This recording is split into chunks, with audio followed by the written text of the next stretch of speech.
Friends, தொலைபேசியில் பூத்த காதல் அப்படிங்கிற டைட்டிலில் நாம லவ் ஸ்டோரி பார்த்துட்டு இருக்கோம்.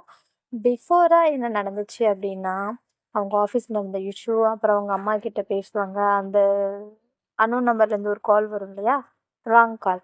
அதை பற்றி அவங்க அம்மா கிட்ட டிஸ்கஸ் பண்ணுவாங்க. அவங்க அம்மா கொஞ்சமாக இவங்க அப்பாவையே கலாய்ப்பாங்க. ஸோ இதெல்லாம் முன்னாடி பார்த்தது. இதுக்கப்புறம் என்ன நடக்க போகுது, என்ன நடந்துச்சு அப்படிங்கிறத நம்ம இப்போ பார்க்க போகிறோம். ஆக்சுவலி அவங்க பார்த்தீங்க அப்படின்னா, அவங்க அம்மாகிட்ட எல்லாத்தையும் இந்த டீட்டெயிலா சொல்லிட்டு, கொஞ்சமா ரிலாக்ஸா அப்படியே படுத்து, அந்த ராங் கால் வந்தத பத்தி யோசிப்பாங்க. அவங்க ஃபர்ஸ்ட்டு இத்தன வாட்டி கால் பண்ணது, அந்த அகைன் கால் பண்ணி, யார் என்னன்னு கூட கேட்காம பேசினது, இதெல்லாம் ரீகால் பண்ணிக்கிட்டு, "இதெல்லாம் இப்ப சகஜம் தானே, சில லூசுங்க சுத்துறதெல்லாம் நார்மல் தானே" அப்படின்னு சொல்லிட்டு அவங்களும் டேக் இட் ஈஸியா வச்சுட்டு, நல்லா படுத்து தூங்கிடுவாங்க. ஸோ அதுக்கப்புறமா என்ன பண்ணுவாங்க அப்படின்னு பார்த்தா, யூஷுவலா அவங்களோட எந்திரிச்சு ஒர்க்குக்கு போறது இந்த மாரி போயிட்டுருப்பாங்க. ஒரு நாள் அவங்களுக்கு ஆஃபீஸில ஹெவி ஒர்க் இருக்கும். மண்ட பிச்சுக்கிட்டு போற மாரி பைத்தியம் பிடிக்கிற அளவுக்கு அவங்களுக்கு ஒர்க் இருக்கும். அதனால அவங்க என்ன பண்ணுவாங்க அப்படின்னா, சரி இன்னைக்கு ரூம் போவேன்னா, நேரா பீச்சுக்கு போலாம். கொஞ்ச நேரம் ரிலாக்ஸ் ஆகலாம் அப்படின்ட்டு, அவங்க நேரா அங்கேருந்து ஆஃபீஸ் முடிச்சதும் நேரா பீச்சுக்கு போயிடுவாங்க. அவங்க தான் 4:00, 5:00 கிளம்பலாம் இல்லையா ஆஃபீஸ்லேருந்து. ஸோ, உங்களுக்கு அந்த ரெஸ்ட்ரிக்ஷன் இல்ல அப்படிங்கிறதுனால, அவங்க 5:00 போல கிளம்பி நேரா பீச்சுக்கு போயிடுவாங்க. பீச்சுக்கு போயிட்டு அப்படியே போயிட்டு பேக்க தூக்கி ஒரு மூலையில வச்சுட்டு, அந்த தண்ணிய அலைய பார்த்துக்கிட்டு, அந்த காத்த ரசிச்ச மாரி அப்படியே உட்காந்துக்கிட்டு, அந்த தண்ணிய பார்த்துக்கிட்டு அப்படியே சைலன்ட்டா உட்காந்துருப்பாங்க.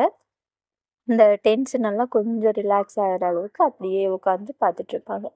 அப்போ பார்த்துட்டே இருக்கும்போது, திடீர்னு இந்த பக்கம் ஒரு சிரிப்பு சத்தம் கேட்கும். "என்னடா இது?" அப்படின்னு சொல்லிட்டு திரும்பி பார்க்கும்போது 2 குட்டி பசங்க வந்து ஜாலியா விளையாண்டுட்டு இருப்பாங்க. அந்த பால் மாரி ஒண்ணு வச்சுட்டு தூக்கி போட்டு விளையாண்டுட்டு இருப்பாங்க. அவங்க பார்த்து ரசிச்சுக்கிட்டே இருப்பாங்க. ரசிச்சுக்கிட்டே இருந்துட்டு, திடீர்னு பவி என்ன நெனைப்பாங்க அப்படின்னா, "ஹேய்! நானும் உங்க கூட ஜாயின் பண்ணிக்கலாமா?" அப்படின்னு சொல்லிட்டு கேட்பாங்க. அக்கா ஜாயின் பண்ணிக்கோங்க" அப்படின்னு சொல்லிட்டு அந்த குட்டி பசங்க சொல்லுவாங்க. "Okay, okay, okay. நானும் ஜாயின் பண்ணிக்கிறேன். நான் பவுலிங் போடுறேன். நீங்கலாம் விளையாடுங்க. கிரிக்கெட் விளையாடலாமா?" அப்படின்னு சொல்லிட்டு அவங்க பேட் பிடிப்பாங்க. ஒருத்தவங்க பவுலிங் போடுவாங்க. பவி வந்து பவுலிங் போடுவாங்க. இன்னொருத்தவங்க வந்து ஃபீல்ட் பார்க்குற மாரி பார்த்துட்டு 3 பேரும் பார்த்தீங்க அப்படின்னா, அந்த பால் வந்து ரொம்ப ஜாலியா அந்த பசங்களோட நல்லா மிங்கிள் ஆகி வேற லெவல்ல என்ஜாய் பண்ணி விளையாண்டுட்டு இருப்பாங்க நம்ம பவி. அந்த பசங்களோட விளையாண்டுட்டு இருக்கிற அந்த கேப்ல, அவங்களுக்கு இருக்கிற அந்த டென்ஷன், ஸ்ட்ரெஸ் எல்லாமே அவங்க மைண்ட விட்டு டோட்டலா போயிடும். ரொம்ப ரிலாக்ஸா ஃபீல் பண்ணி நல்லா சிரிப்பாங்க. அப்புறம் அந்த மணல்ல ஓடி பிடிச்சு விளையாடுறது, கபடி விளையாடுறது, இந்த மாரியெல்லாம் அந்த பசங்களோட நல்லா மிங்கிள் ஆயிடுவாங்க. ஆல்மோஸ்ட் ஒரு 2 ஹவர்ஸ் நல்லா அங்க அங்க நியர்பைல தங்கியிருக்கிற பசங்க போல. அவங்களோட நல்லா ஜாலியா மிங்கிள் ஆகி பயங்கரமா என்ஜாய் பண்ணுவாங்க. நல்லா சிரிப்பாங்க. அந்த சிரிப்புல இவங்க அவங்களோட மொத்த கஷ்டமும், அந்த ஆஃபீஸ்ல இருக்க டென்ஷன் எல்லாமே குறைஞ்சு நார்மல் ஆயிடுவாங்க. அப்புறம், "அப்பா! டேய் ரொம்ப தேங்க்ஸ்டா. ரொம்ப நாளாச்சு இந்த மாரி சிரிச்சு. உங்க கூட சேர்ந்ததுக்கப்புறம் நல்லா சிரிச்சுட்டேன். ரொம்ப தேங்க்ஸ்டா. நான் முடியலடா. ப்ளீஸ்டா. இதுக்கு மேல முடியலடா என்னால" அப்படின்னு சொல்லிட்டு அவங்க வந்து பேசிட்டு இருப்பாங்க. "அக்கா, உண்மைய சொல்லணும்னா, நாங்க தான் உங்களுக்கு தேங்க்ஸ் சொல்லணும். நாங்க 2 பேர் தான் எப்ப பார்த்தாலும் விளையாண்டுருக்கோம். நீங்க வந்து ஜாயின் ஆனதுக்கப்புறம் நாங்களும் எனக்கு ரொம்ப நல்லா என்ஜாய் பண்ணோம். ரொம்ப தேங்க்ஸ்க்கா. நீங்க வந்ததுக்கப்புறம் ரொம்ப ஜாலியா இருந்துச்சு. எங்களுக்கும் ஒரு கம்பெனிக்கு ஆள் கிடைச்சாங்க" அப்படி சொல்லுவாங்க. டேய் உங்க 2 பேருக்கும் நீங்க இவங்களுக்கு இருக்கீங்க, நீங்க இருக்கீங்களா? நான் எப்பவும் வருவேன். அப்படியே கொஞ்ச நேரம் பீச் பார்த்துட்டு, தண்ணியில கொஞ்ச நேரம் விளையாண்டுட்டு நான் வீட்டுக்கு போயிடுவேன். இன்னைக்கு நீங்க 2 பேர் தனியா விளையாண்டுட்டு இருந்தீங்களா? அதனால வந்து உங்க கூட ஜாலியா ஆட் ஆயிட்டேன்டா. அண்ட் நான் ஆட் ஆகுறேன்னு கேட்டதும் நீங்க பெர்மிஷன் குடுத்தீங்கல்ல, ஸோ அதுக்கு தேங்க்ஸ். நம்மலாம் சேர்த்து ஐஸ்கிரீம் சாப்பிடலாமா? அப்படின்னு சொல்லிட்டு கேட்பாங்க. அக்கா சூப்பர் சாப்பிடலாமே. ஐஸ்கிரீம் மட்டும் வேணுமா? இல்ல வேற ஏதாவது சாப்பிடலாமா? அக்கா அங்க காளான் செம்மையா இருக்கும்க்கா. அத போய் சாப்பிடலாம்க்கா அப்படிம்பா. ஓகே வா போலாம். 3 பேரும் போய் சாப்பிடு. சாப்பிட்டுட்டு அப்படியே ஐஸ்கிரீம் சாப்பிட்டு, அப்படியே நானும் கிளம்புறேன். நீங்களும் உங்க வீட்டுக்கு போங்க. ஓகேவா? அப்படி சொல்லுவாங்க. ஓகேக்கா டன் அப்படின்னு சொல்லிட்டு 3 பேரும் சேர்ந்து ஒரு காளான் சாப்பிட்டுட்டு, அந்த ஐஸ்கிரீம் வாங்கி சாப்பிட்டுட்டு இருப்பாங்க. சாப்பிட்டுட்டு இவங்க ஜாலியா அவங்க 2 பேருக்கும் பாய் சொல்லிட்டு, "பாய். ஆமா உங்க 2 பேரோட பேரு கேட்கவே விரும்பலையே கேட்கவே இல்லையே. உங்க பேர் என்ன?" அப்படின்னு சொல்லி கேட்பாங்க. "என் பேர் கிரண். என் பேர் கிஷோர் குமார்" அப்படின்னு சொல்லுவாங்க. "ஓ! அப்படியா? சூப்பர்" அப்படின்னு சொல்லிட்டு சொல்லுவாங்க. "நீங்க 2 பேரும் பக்கத்து வீட்டுக்கார பசங்கக்கா. என்னோட பக்கத்து வீட்லயும் இருக்கான். ஸ்கூலுக்கெல்லாம் எப்படிடா இன்னைக்கு லீவ் தானேக்கா, நாங்கள் போயிட்டுருக்கோம், 5th ஸ்டாண்டர்ட் படிக்கிறோம்க்கா அப்படி சொல்லுவாங்க.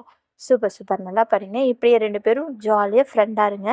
நான் எப்பயாச்சும் பீச்சுக்கு வந்தேன் அப்படின்னா கண்டிப்பாக உங்களை பார்க்குறேன், ஓகேவா?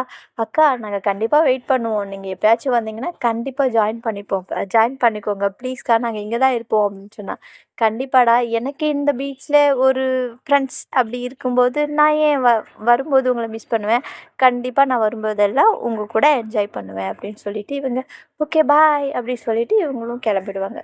பீச்சில் இருந்து வீட்டுக்கு வந்துட்டு அந்த பசங்களோட விளையாண்டதெல்லாம் நினச்சி பார்த்துட்டு ஃப்ரெஷ் ஆகிட்டு அங்கேயே சாப்பிட்டு வந்துடுவாங்களா, அதுலேயே அவங்களுக்கு ஒரு மாதிரி ஃபுல்லாக இருக்கும், அதனால எதுவும் சாப்பிடாம படுத்து தூங்கிடுவாங்க. ஸோ as usual பார்த்தீங்க அப்படின்னா இப்படி ஒரு 2-3 நாள் போயிடும். 2-3 நாளைக்கு அப்புறம் அகைன் அந்த ஃபோனில் இருந்து ஒரு மெசேஜ் வரும். ஹாய் அப்படின்னு ஒரு மெசேஜ் வரும். இவங்களுக்கு பெருசாக ஃபோனில் இன்ட்ரெஸ்ட் இல்லை இல்லையா, அதனால பெருசாக கண்டுக்க மாட்டாங்க. 2 நாள் ஆகிடும் அந்த ஹாய் மெசேஜ் பார்க்குறதே. 2 நாளைக்கு அப்புறம் ஆக்சுவலி என்னென்னா அன்னோன் நம்பர்லேருந்து வந்திருக்கலாம், ஃபர்ஸ்ட் வந்து அது கன்சிடரே பண்ணிக்க மாட்டாங்க. 2 நாளைக்கு அப்புறம் தான் கொஞ்சம் ரிலாக்ஸ் ஆவாங்க. நாம நான் எப்படி அப்படின்னா சில மெசேஜ் எல்லாம் வந்துச்சு அப்படின்னா கண்டுக்க மாட்டேன், அப்படியே விட்டுருவேன். அது எப்போ பார்ப்பேன்னா டோட்டலாக ஃப்ரீயாக இருக்கும்போது அதை பொறுமையாக உட்காந்து அதை பார்த்து யாராக இருப்பாங்க, ஹூஸ் திஸ், யார் நீங்கள் அப்படின்னு சொல்லிட்டு நான் அப்போ கேட்பேன். ஸோ அதே மாதிரி வந்து பவியும் பார்த்தீங்க அப்படின்னா ஸோ ஃப்ரீயாக இருக்கும்போது யார் நீங்கள், ஹூ ஆர் யூ அப்படின்னு சொல்லிட்டு கேட்பாங்க. அப்போது அவங்க கேட்கும்போது நான் யாருன்னு சொல்கிறதுக்கு முன்னாடி நீங்கள் யாருன்னு சொல்லுங்கள் அப்படின்னு சொல்லிட்டு ஒரு மெசேஜ் வரும். இவங்களுக்கு டென்ஷன் ஆகிடும். இவங்க மெசேஜ் பண்ணிவிட்டு இவங்க யாருன்னு தெரியாமல் நான் எதுக்கு ரிப்ளை பண்ணணும் இவங்களுக்கு, நான் சொல்ல முடியாது, ஃபஸ்ட்டு நீங்கள் தான் மெசேஜ் பண்ணீங்க, நீங்கள் தான் சொல்லணும் அப்படின்னு அவங்களுக்குள்ள ஒரு கான்வர்சேஷன் போயிட்டுருக்கும். ஏன் நான் பண்ணால் நீங்கள் சொல்லக்கூடாதுன்னு ஏதாவது ரூல்ஸ் இருக்கா? அப்படியெல்லாம் எதுவும் இல்லை இல்லையா? நான் சொல்கிறேன் கண்டிப்பாக, அதுக்கு முன்னாடி அட்லீஸ்ட் உங்கள் பேரையாவது சொல்லுங்கள் அப்படின்னு சொல்லுவாங்க. நோ வே, நான் சொல்லவே முடியாது. ஃபஸ்ட்டு நீங்கள் யார், உங்கள் பேர் என்ன, நீங்கள் யாரை நினச்சி எனக்கு மெசேஜ் பண்ணியிருக்கீங்க, என் பேர் கூட தெரியாமல் நீங்கள் மெசேஜ் பண்ணியிருக்கீங்க அப்படின்னு சொல்லி கேட்பாங்க.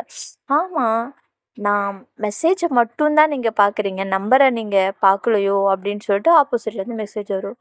நம்பரா அப்படின்னு சொல்லும்போது தான் எனக்கு ஸ்ட்ரைக் ஆகும். அப்போ தான் அந்த நம்பரை நல்லா வாட்ச் பண்ணுவாங்க. அந்த அன்னோன் நம்பர், இந்த மிஸ்ட் கால் வரும் இல்லையா, அந்த அன்னோன் நம்பர், இது அது இல்லை அப்படின்னு அவங்களுக்கு அப்போ தான் தோணும். அதுக்கப்புறம் ஹேய் நீயா, நீ நீ நீ நீ நீ எப்படி மறுபடியும் இதிலே வந்த, நீ எதுக்கு எனக்கு மெசேஜ் பண்ணுறேன்னு ஒரு சண்டை போடுவாங்க. என்ன இவ்வளோ நாளாக எனக்கு கால் பண்ணி டார்ச்சர் பண்ணிட்டு இருந்தேன், இப்போ மெசேஜ் பண்ணிட்டு இருக்கியா, என்ன நினச்சிட்டு இருக்க உன் மனசில், நீ யார் எனக்கு மெசேஜ் பண்ண, பட் ஹூஸ் திஸ், நீ யார், நீ ஃபஸ்ட்டு சொல்லு அப்படின்னு சொல்லிட்டு இவங்க உடனே அந்த கோவத்தில் அந்த மெசேஜ் எல்லாம் போட்டு விடுவாங்க. இங்கே பாரு, என்னை டென்ஷன் பண்ணிகிட்டு இருக்காத, நீ தேவையே இல்லாமல் எனக்கு கால் வந்து மெசேஜ் பண்ணிகிட்டு இருக்க, நான் மனுஷியாகவே இருக்க மாட்டேன், நீ இதுக்கு மேலே ஒரு மெசேஜோ காலோ பண்ணேன்னா நான் உன் நம்பர் பிளாக்கில் போட்டுருவேன் அப்படிங்கிறத இவங்க சொல்லிவிடுவாங்க. அவங்க சைட்லேருந்து ஒரே ஒரு சிம்பிள், ஸ்மைலிங் சிம்பிள் மட்டும் வரும். ஏய் நான் நான் என்னை பார்த்து உனக்கு எப்படி தெரியுது, எதுக்கு இப்போ நீ சிரிக்கிற, யார் நீ, ஃபஸ்ட்டு எனக்கு எதுக்கு மெசேஜ் பண்ணிட்டுருக்கீங்க பாரு, நான் இதுக்கு மேலே பேச மாட்டேன், நான் கண்டிப்பாக உன் நம்பரை பிளாக்கில் போட்டுருவேன் அப்படின்னு சொல்லிட்டு மறுபடியும் மெசேஜ் போட்டுவிடுவாங்க. மறுபடியும் ஸ்மைலிங் பொம்மை மட்டும்தான் வரும். இவங்களுக்கு செம்ம காண்டாயிடும். என்னடா இது அப்படி சொல்லிட்டு அவங்க அந்த ஃபோனை தூக்கி ஓரமாக வச்சுட்டு கம்முன்னு உட்காந்துருப்பாங்க. அதுக்கப்புறம் கொஞ்ச நேரம் கேப்பை விட்டு அதுலேருந்து ஒரு மெசேஜ் வரும். நீங்கள் உண்மையிலுமே என் நம்பரை பிளாக்கில் போடணும்னு நினைக்கிறீங்களா அப்படின்ட்டு. கண்டிப்பாக போடுவேன் அப்படின்னு சொல்லிட்டு இவங்க பிளாக் போவாங்க. ஆனால் போட மாட்டாங்க.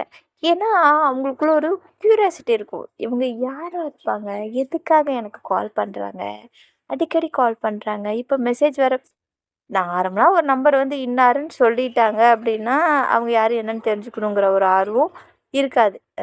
எனக்கு அப்படி இல்லை, நீங்களும் அப்படி தானா அப்படின்னு எனக்கு கேட்காதீங்க. நான்லாம் அப்படியே தூக்கி கடைச்சிட்டு போயிட்டே இருப்பேன். அவங்க யாராக இருந்தால் என்ன, இல்லாட்டி என்ன, அவங்கள தெரிஞ்சுக்கணுன்னு ஆர்வம் எனக்கு இல்லை. பட் பவிக்கு இருக்குது. என்னை பொறுத்த வரைக்கும் ஒரு நம்பர்லேருந்து கால் வந்துச்சுன்னா நான் யாராச்சும் கேட்டு அவங்க பதில் சொல்லலைன்னா அவ்வளோதான், முடிஞ்சு போச்சு. அந்த நம்பரை அப்போவே தூக்கி குப்பையில் போட்டுருவேன். ஆனால் பவியோட அப்படி கிடையாது. பட் அவங்களுக்கு அந்த டிஸ்டர்ப்ட் ஆகிட்டாங்க. அவங்க ஆல்மோஸ்ட் அந்த மிஸ்ட் காலில் அவங்க டிஸ்டர்ப்ட் ஆகிட்டாங்க. யார் என்னன்னு தெரிஞ்சுக்கணுன்னு அவங்க வந்து ஃபிக்ஸ் ஆகிட்டாங்க. அதனால் அவங்க வந்துட்டு பிளாக்கில் போட்டிருக்க மாட்டாங்க. அவங்கக்கிட்ட இருந்து ஒரு விஷயம் வந்திருக்கும். நீங்கள் உண்மையாலுமே என் நம்பரை பிளாக்கில் போட போகிறீங்களா, போடணுன்னு தோணுதா அப்படின்னு கேட்கும்போது இவங்க இருந்துட்டு கண்டிப்பாக போட்டுருவேன், நீ யாருன்னு சொல்லலைன்னா நான் போட்டுருவேன் அப்படின்னு சொல்லிட்டு இவங்க சைட்லேருந்து ஒரு மெசேஜ் போகும். ஓஹோ! அப்படியா? ஓகே, ஆல் தி பெஸ்ட் போட்டுக்கோங்க அப்படின்னு சொல்லுவாங்க ஆப்போசிட் பர்சன். ஏய், உனக்கு என்னதான் பிரச்சனை? உனக்கு நீ யாருன்னு சொல்றதுல உனக்கு என்ன ப்ராப்ளம்? என்னை பார்த்து உனக்கு பயமா இருக்குன்னா அப்புறம் ஏன் எனக்கு ஃபோன் பண்ற? அப்புறம் ஏன் நீ எனக்கு மெசேஜ் பண்ற? அப்படின்னு இவங்க சைட்லேருந்து கேட்பாங்க. ஏன் நீங்க இவ்வளோ கொஸ்டின்ஸ் கேட்குறீங்க? உங்களுக்கு நான் யாருன்னு தெரிஞ்சுக்க விருப்பம் இல்லாத போது, நீங்க என் நம்பர பிளாக்ல பண்ணிட்டு போயிட்டே இருக்க வேண்டியதானே. எதுக்கு நீங்க இவ்வளோ கொஸ்டின் கேட்குறீங்க? அப்போ நான் யாருன்னு தெரிஞ்சுக்கணும்னு தோணுதா உங்களுக்கு? அப்படின்னு சொல்லிட்டு இவங்க கேட்பாங்க. ம். ஆமா. தோணுது. இப்ப அதுக்கு என்ன? அப்படின்னு இவங்க கேட்டுருவாங்க. கேட்டதும், ஓ! அப்போ நீங்க ரொம்ப கியூரியாசிட்டியோட வெயிட் பண்றீங்க. நான் யாருன்னு தெரிஞ்சுக்கணுன்ட்டு. அப்படித்தானே? அப்படின்னு சொல்லிட்டு ஒரு ஸ்மைல் பொம்மையோட ஸ்மைல் சிம்பலோட போட்டு அவங்க ஒரு மெசேஜ் போட்டு விடுவாங்க. இவங்களுக்கு கடுப்பாயிடும். "என்ன இது?" அப்படிங்கிற மாரி. அதுக்கப்புறம் அங்கேருந்து ச்சேப்பா! இதுக்கு மேல இதுகிட்ட பேச முடியாது அப்படின்னு சொல்லிட்டு அத தூக்கி ஓரமா வச்சுட்டு, அவங்க வேலைய பார்த்துட்டு, அதுலேருந்து கொஞ்சம் டைவர்ட் ஆகணும் அப்படிங்கிறதுனால சாங்ஸ் கேட்டுட்டு, புக்ஸ படிச்சுக்கிட்டு, அப்படியே கொஞ்சம் வாக் பண்ணிட்டு இருப்பாங்க. அதுக்கப்புறம் அந்த நம்பர்லேருந்து அகைன் அண்ட் அகைன் மெசேஜ் வர ஆரம்பிச்சுரும். கொஞ்சம் கேப் வரும். அ அவங்க சைட்லேருந்து அன்னைக்கு நைட்டு வந்து அவ்வளோதான் கான்வர்சேஷன் போகும். பெருசா எந்த மெசேஜும் வராது. கொஞ்ச நாளுக்கு அப்புறம் பார்த்தீங்க அப்படின்னா, கொஞ்ச நாள்னா 1 நாள், 2 நாளுக்கு அப்புறமும் அந்த நம்பர்லேருந்து, "ஹாய், எப்படி இருக்க?" அப்படின்னு சொல்லிட்டு ஒரு மெசேஜ் வரும். யார்ரா இது பேரே தெரியாம சாவடிக்கிறாங்களே! என்னதான் இவங்களோட பிரச்சனை அப்படிங்கிற மாரி, இவங்களும் எந்த ரெஸ்பான்ஸும் பண்ண மாட்டாங்க. "நீ என்னமோ பேசிட்டு போ. நீ யாருன்னு சொல்ற வரைக்கும் நான் எதுவும் பேச மாட்டேன்." அப்படிங்கிற ஒரு மைண்ட் செட்ல இவங்க வந்து அதுகிட்ட எதுவும் பேச மாட்டாங்க. சாரி. ஃபோனுக்கு அந்த மெசேஜ்க்கு எந்த ரெஸ்பான்ஸும் பண்ண மாட்டாங்க. அகைன் ஒரு கொஞ்ச நேரத்துக்கு அப்புறம் மறுபடியும் ஒரு மெசேஜ் வரும். எனக்கு ஒரு முக்கியமான ஒர்க் இருக்கு. நானே முடிச்சுட்டு உனக்கு மெசேஜ் பண்றேன். உனக்கு ஃப்ரீயா இருந்தேன்னா இந்த மெசேஜ பார்த்துட்டு ரிப்ளை பண்ணு. நீ எப்படி இருக்க? நீ ஓகே தானா? அப்படிங்கிறத ஒரு மெசேஜ் பண்ணு. நீ எப்படி இருக்கேன்னு தெரிஞ்சுக்கணும் அப்படிங்கிறத விரும்பும் தொலைவில் இருக்கும் உன்னுடைய நலனை விரும்பும் ஒரு தோழி அப்படின்னு அதில போட்டிருப்பாங்க. அவங்க அத பார்த்துட்டு, "நலனை விரும்பும் தோழியா? நான் நலமா இருந்தா என்ன? இல்லாட்டி என்ன? நீ யாருன்னே தெரியாதப்போ நான் ஏன் என்னை பத்தி உன்கிட்ட ஷேர் பண்ணணும்? No way! நான் பண்ண மாட்டேன்." அந்த மெசேஜ் எல்லாம் பார்த்துட்டு ரிப்ளை பண்ண மாட்டாங்க. அதுக்கப்புறம் கொஞ்ச நேரம் அவங்க தான் ஏதோ ஒரு வேலை இருக்குன்னு போயிடுவாங்களே, அதுக்கப்புறம் கொஞ்சம் நைட் டைம்லன்னு வச்சுக்கோங்களேன். நைட் டைம்ல மறுபடியும் அவங்க சைலன்ஸ் வருது. "ஹாய், என்ன பண்ற? இன்னைக்கு என்ன ஸ்பெஷல்? ஏதாவது சாப்பிட்டியா? இல்லையா? இல்ல, இன்னைக்கு எதுவுமே சாப்பிடாம என்ன பத்தியே நினைச்சிட்டு இருக்கியோ?" அப்படின்னு சொல்லிட்டு அங்கேருந்து ஒரு மெசேஜ் வரும். இவங்க அத பார்த்துட்டு லைட்டா ஸ்மைல் பண்ணுவாங்க. அதனால இந்த "என்ன பத்தியே நினைச்சிட்டு இருக்கியோ?" அப்படிங்கிறது கேட்டதும் இவங்க ஸ்மைல் பண்ணுவாங்க. ஏன்னா அது உண்மை. பவி வந்து அவங்கள தான் நெனச்சிட்டு இருப்பாங்க. நெனச்சிட்டு இருக்கா மீன்ஸ் எப்படின்னா, யாரா இருக்கும்? யாரா இருக்கும்? என்கிட்ட ஏன் இவங்க பேசணும்? நான் எப்படி இருக்கேன்னு ஏன் கேட்கணும்? அப்படின்னு கேட்கும்போது, இவங்க "என்ன பத்தி தான் நெனச்சிட்டு இருக்கியா?" அப்படின்னு கேட்டதும், இவளுக்கு எப்படி தெரிஞ்சுச்சு? நாம இவள நெனைக்கிறோன்னு. இங்க எங்கேயோ இருந்துட்டு நாம என்ன பண்றோங்கிறதெல்லாம் சொல்லிக்கிட்டு இருக்காளே! அப்படின்னு அவங்க யோசிப்பாங்க. அவளா? அவனா? தெரியலையே! அப்படின்னு அவங்க யோசிப்பாங்க. ம். தொலைதூரத்தில் இருக்கும் உன் நலனை விரும்பும் தொலைதூர தோழி அப்படின்னு போட்டிருப்பாங்க இல்லையா? ஸோ, இவ பொண்ணு தான். Okay, got it. பட் நான் ஏன் ரிப்ளை பண்ணணும்? பண்ண மாட்டேன். அவங்க யாருன்னு சொல்ற வரைக்கும் அப்படின்னு சொல்லிட்டு விட மாட்டாங்க. ஆனா இவங்க மெசேஜ் பார்க்குறது எல்லாமே அவங்களுக்கு தெரியும். அவங்கள பொறுத்தவரைக்கும் இவங்க ரிப்ளை பண்றாங்க, பண்ணல, அதெல்லாம் அவங்களுக்கு தேவையே இல்ல. நான் அனுப்புறத அவங்க இப்போ பார்க்கலனாலும், அட்லீஸ்ட் அப்புறமாவது பார்க்குறாங்க அப்படிங்கிற ஒரு ஹாப்பினஸ் அவங்களுக்கு. பார்க்குறாங்க, அது போதும். அவ்வளோதான் அப்படின்னு சொல்லிட்டு அவங்களும் விட்டுருவாங்க. அதுக்கப்புறம், "இங்க பாரு, என்னையே நெனச்சுக்கிட்டு சாப்பிடாம உடம்ப கெடுத்துக்காத. ஒழுங்கா சாப்பிடு. நான் அடிக்கடி வானத்திலிருந்து பெய்யிற மழைத்துளி போல அப்பப்போ உன்னை வந்து கண்டிப்பா நான் கவனிச்சுப்பேன். அதுவும் ரொம்ப லேரா வருது அப்படின்னா வானத்துல இருக்கிற மேகங்கள் மாதிரி சூரியன் கிட்டயும் போக முடியாம நிலாவையும் மறைக்க முடியாம அப்பப்போ உன்னை மெசேஜ் மூலியமா வந்து உன் நலனை எதிர்பார்க்கும் உன் நலனை தெரிஞ்சுக்க விரும்பும் தொலைதூர தோழி" அப்படின்னு சொல்லிட்டு மெசேஜ் போடுவாங்க. யார்ரா இது? புதுசா இருக்கு. நம்மளையே சீண்டி பார்க்குறாளே! எப்ப பார்த்தாலும் இதையே கேட்டுட்டு இருக்கா. நம்ம ரிப்ளை பண்ணலாமா? வேணாமா? அப்படின்னு பவி யோசிச்சுட்டு இருப்பாங்க. ஆனால் ரிப்ளை பண்ண மாட்டாங்க. மறுபடியும் கொஞ்ச நாளைக்கு அப்புறம் அங்கேருந்து ஃபோன் வரும். ஹேய், என்ன பண்ணுற? ம் மெசேஜ் மட்டும் பார்க்குற, ஆனால் ரிப்ளை மட்டும் பண்ண மாட்டேன். பரவாயில்ல, அட்லீஸ்ட் ரிப்ளை பண்ணலனாலும் நான் என்ன அனுப்புகிறேன்னு பார்க்குறல்ல, அது வரைக்கும் என் சந்தோஷம். நீ ரிப்ளை பண்ணணும்னு நான் இங்கே எதிர்பார்க்கவே இல்லை. நான் பார்க்குறத, நான் அனுப்புகிறத, நான் சொல்கிறத உன் கண்கள் பார்க்குது, அது உன் காது கேட்குது, அதை உன் மனசை ஏற்றுக்குது. அது எனக்கு போதும்.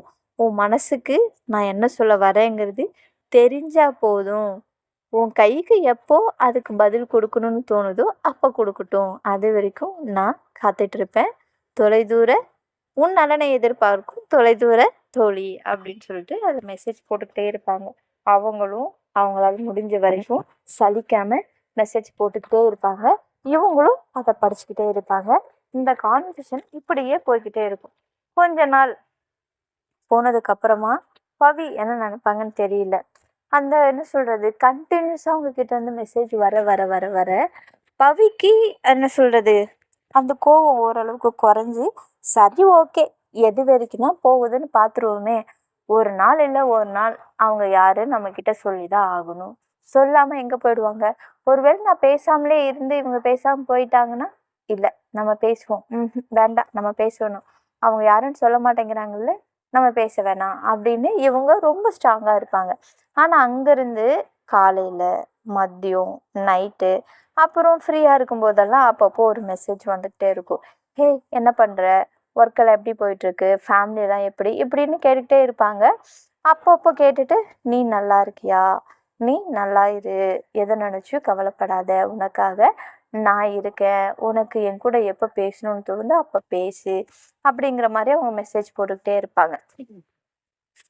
ஒரு நாள் என்ன பண்ணுவாங்க அப்படின்னா, ஏய் பாப்பா, எனக்கு ரொம்ப முடியல, ஹெல்த்துக்கு ஃபீவரிஷாக இருக்குது, ஆனால் என்னால் உன்கிட்ட பேசாமல் இருக்க முடியல, அதனால தான் நான் உனக்கு இந்த மெசேஜ் பண்ணுறேன்.